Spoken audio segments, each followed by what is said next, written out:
Hi guys, it's Kelly Lativola here, and I'm back with another video for Honeybee Stamps. Today we're making another twofer, but I didn't mean to. It's just how it ended up happening.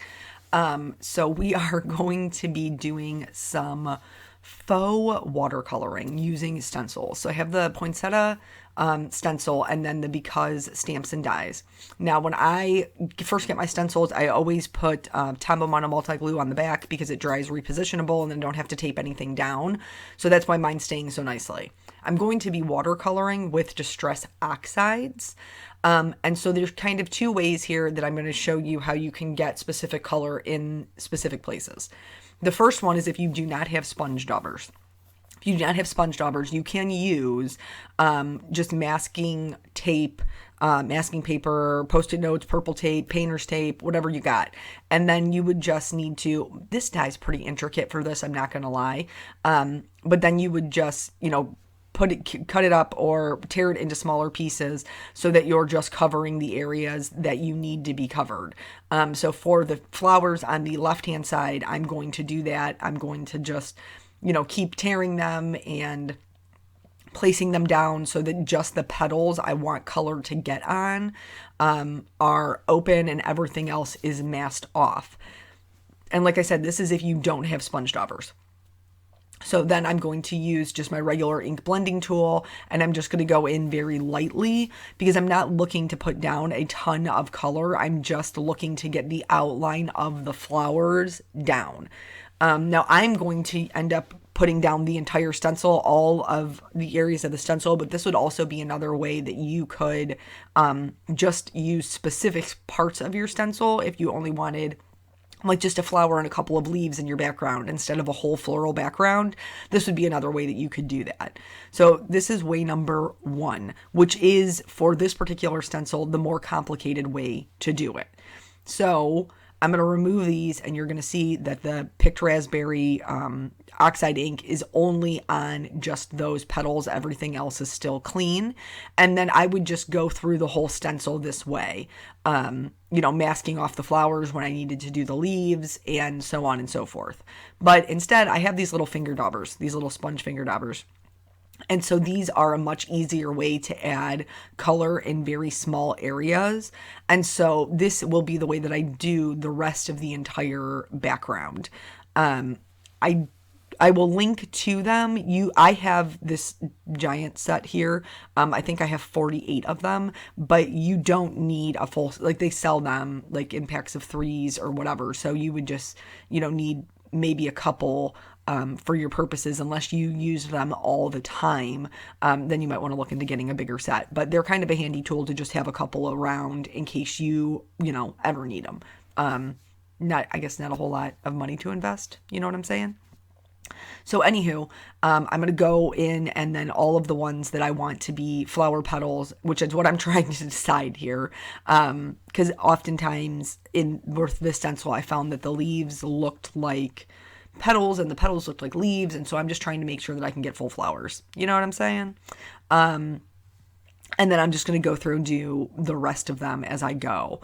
I know a lot of times people are very overwhelmed by watercoloring, no-line watercoloring specifically.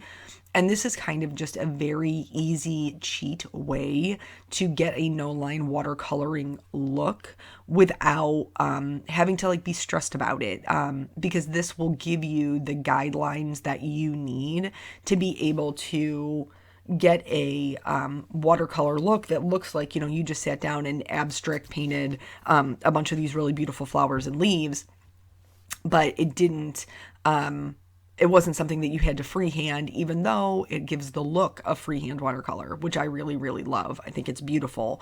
I used mustard seed, and just a heads up on that, it's a very strong yellow. It is in Distress inks as well, so it doesn't really surprise me that in the oxide version it's very strong, but just something to be aware of when you're using that color. When you put it down, it is a very pigmented color. So when I was looking at the stencil, they have a couple of little just random circles and things like that. And so I thought, oh, well, that'll be cute. I'll make them blue because I love blue. And then it just was not enough blue for me. So I ended up making a couple of the leaves blue as well. And I think it turned out fine because it gives, some color variation and kind of breaks up these big pinkish purple flowers.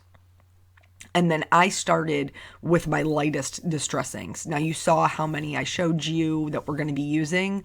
The ones that I'm using for shading color, like the colors to shade them. So for like these leaves, I'm putting down Twisted Citron, but then I'm going to add in Mowed Lawn so that there is a little bit of a darker color in there.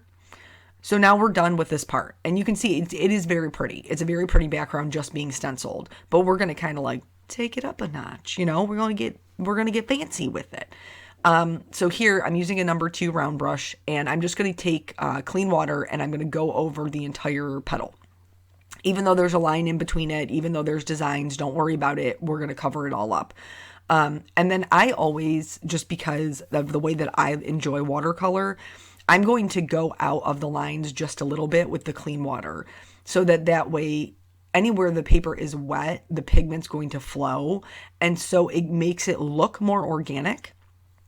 So then after that, I'm just going to pick up some more picked raspberry, drop that in, and then I'm going to pick up some wilted violet and drop that in.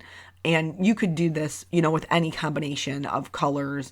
With a pink base, you could add in orange, you could add in yellow, you could add in red, you could even add in blue. Like basically the only color you can't add in is green because that'll make brown because they're complementary colors. But this is just so super fast and easy to do. And watercolor looks really ugly when it's wet. Like you can see these 2 that I just did on the right hand side here, not so pretty. But the other 2 that are up top that are already starting to move are starting to become very pretty. So don't think about it, guys. Don't overwork it. Just wet down the area. If you want to go a little outside the lines with some clean water, you can. You don't have to. This would still look just as pretty as if it was a super tight design and less flowy. But you want to put down enough water that your pigment's going to flow. Drop in a couple of, scoop up some of your regular color, drop that in. Drop in a little bit of a darker or a kind of like an accent color, and then move on. We're not spending a lot of time on this because you don't have to. I promise you, you'll end up with very pretty results. Just go with it. Just let it go.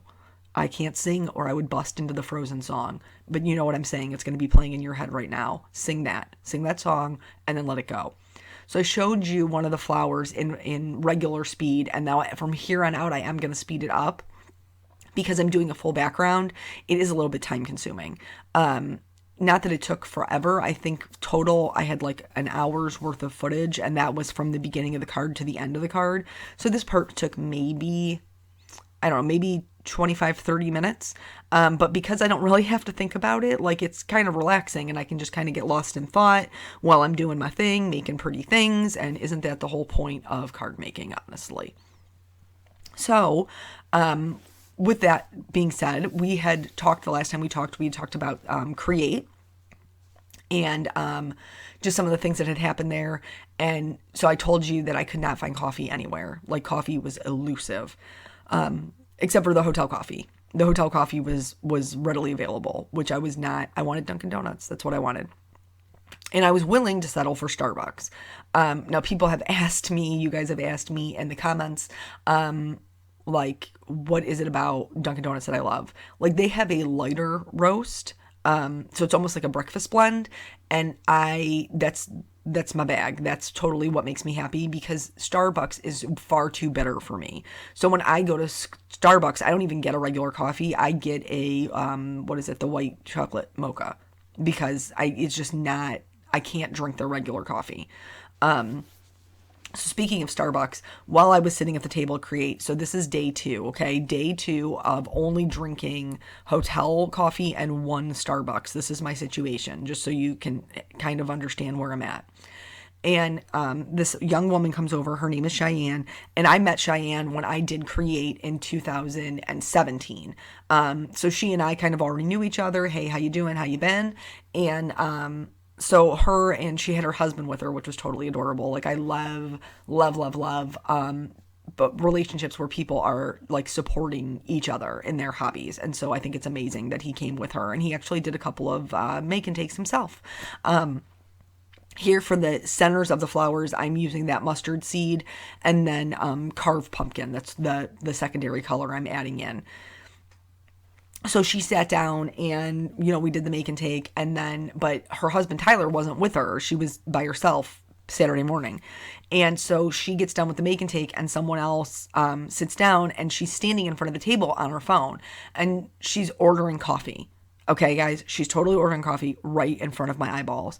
And I say to her, excuse me. I have no shame, guys. I have no shame. And I'm like, excuse me, I am probably overstepping here, and I apologize, but I'm desperate. Are you ordering coffee? And she said, yes. I said, if I give you money, could you possibly have that person bring me some coffee? And she was like, yeah, absolutely, which was so gracious of her. It was just so wonderful. And so her genius, wonderful, loving, supporting husband went to the Starbucks for she and I. And I like, after I realized she would order it for us, I like tapped Danielle and I was like, hey, yo, Cheyenne's husband's totally willing to give us some coffee. What do you want? And she was like, are you kidding me? Who brought these angels here? And I was like, I know, thank Jesus. So he did. He brought me my white chocolate mocha, and I was a much happier camper. So thank them. Oh, thank them so much. I was so grateful, even though it was Starbucks. Like, I'm so grateful. So moving on to the smaller, I'm kind of doing them dually because the bigger leaves I am shading with peacock feathers, and then the secondary color I'm adding in is salty ocean. For the smaller leaves, I'm shading them with salty ocean, and then the secondary color I'm adding in is blueprint sketch. By the time all is said and done, I realize that I truly love the blueprint sketch so much, I go back and add them to the peacock feathers leaves as well. Just FYI on that. So she brings, they bring me, he brings me, however you want to word it, this wonderful concoction of Starbucks, and it is still not Dunkin'. But I am very, very grateful nonetheless, because I'm not one to, look a gift horse in the mouth. You know what I'm saying? So then, like, we make it through the rest of the day, we get done at the end, and so Greg from Concord and Ninth, he and I have previously met. I am very good friends with Angie, who's the other portion of Concord and Ninth, and Greg and I have a very little sister big brother relationship. Like, basically, when we get together, we just tease each other and make fun of each other the whole time in a very loving way.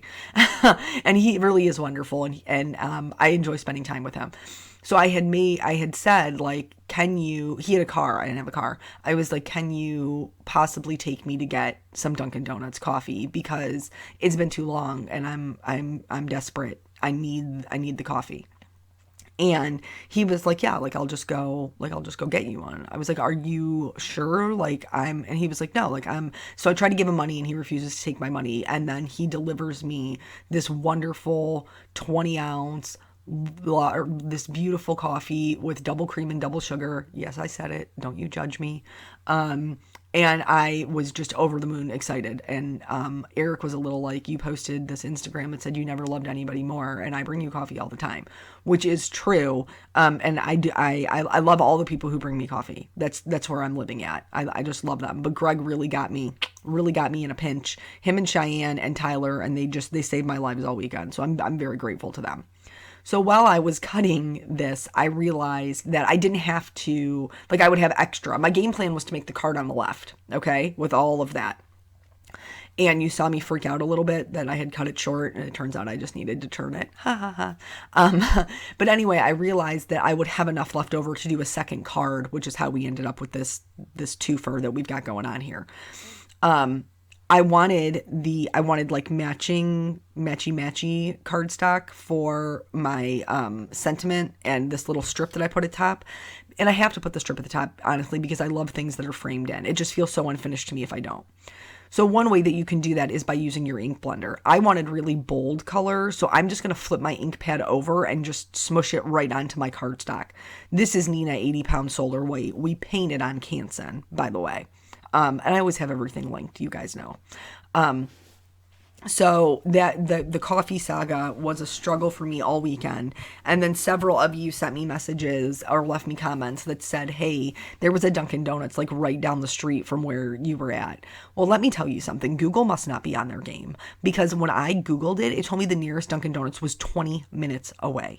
So I don't know where the Dunkin' Donuts is that is close to the Nationwide Conference Center, but I am going to need like specific addresses for the next time. Well, if there's a next time I go to create, so that I can make sure that I make my way there. I honestly looked into whether or not I could like Uber Eats or DoorDash Dunkin' Donuts to my room.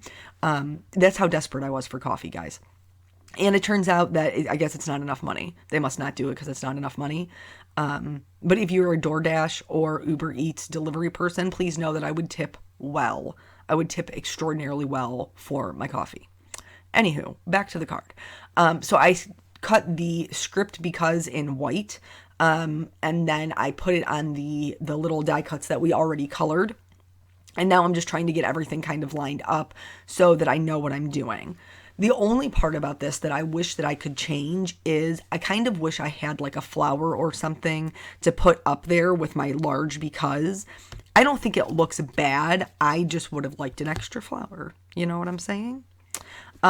So here, Distress inks are like, you can stamp with them. And you can stamp with Oxides. Distress inks don't stamp great. Like, they're kind of splotchy. But Distress Oxide stamp beautifully. So I actually can just stamp my sentiments matching in the same color that I colored this cardstock with. And it's going to stamp super pretty. Now, I had never used these stamps before. This because stamp set was new to me. So I did have to stamp it a couple of times just to make sure that I got good coverage. But ultimately, I think it's stamped just as well as any other pigment ink that I would have used. So I just trimmed those down into little labels, and now I'm going to start building the card. So pretty much everything is going to be flat except for the sentiment. The because and the banners are all going to be popped up on foam, and then the watercolor panels and the little like framing strips will all be flat to my card base. So yeah, I think that I think that DoorDash or Uber Eats or whoever the people are, I think they should be willing. Like, they should ask you, like, how much are you willing to tip? And I would say generously. I would tip you generously to bring me coffee, to just keep me plied with coffee all day long, because I was so sad. And I was sad in 17 when I didn't have coffee then either. Or maybe I just need to rent a car when I go down there, like, just so I can scoot about. I suppose I could have Ubered myself to the Dunkin' Donuts, but because the schedule is so, like, just packed the entire time you're down there, that almost isn't really feasible. I mean, I guess I could have. Maybe in the future I will. But nonetheless, I'm super grateful to the people who were supporting my coffee addiction by helping me out and just bringing me the coffee. Because yeah, even if it was Starbucks, I was still so grateful for it. It was better than what I had, what my other options were. So yeah, just putting these down with the Tombow Mono multi-glue. And doesn't it look so much better framed in? I don't know. I feel like it does. I probably could have gone a little bit thinner with the strip that I put up top. But the because is so large, which I love. I love that, I love scripty die cuts. You guys know that just from looking at my card designs. So I probably could have gone a little bit thinner, but I felt like because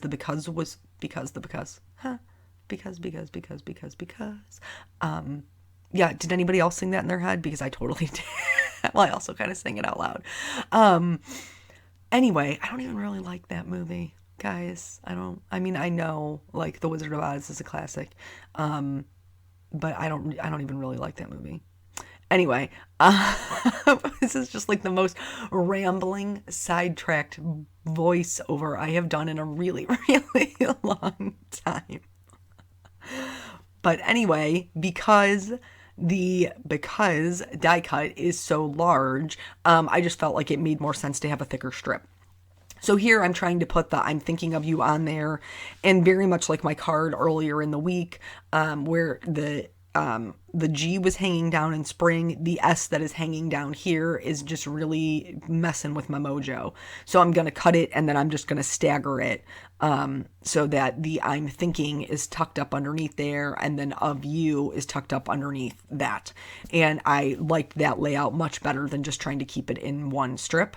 I'm going to add some clear sequins, for some shine, but also to kind of help fill in that white space at the top, as well as tie in the sentiment to kind of like the rest of the card design.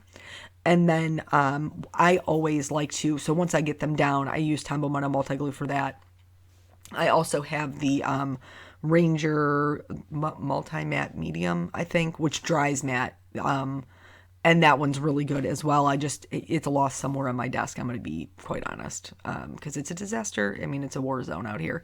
But so I put that down with that, and then I always like to fill mine in with some glossy accents just to make sure that they stay where I put them. And it's not even, you can't even really see it after it's dry, but it just really adheres those sequins there.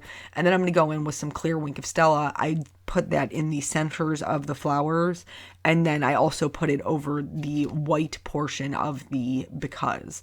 I didn't really notice it picking up any of my Distress Oxide when I was going over it, but because it does work with water and there is moisture in the clear Wink of Stella pens, that is something, just to be aware of in general so that it doesn't move your pigment or you aren't picking pigment up from one area and moving it to another. And then that's it. That's both cards. So thank you guys so much for joining me, and I will catch you on the next video. Bye.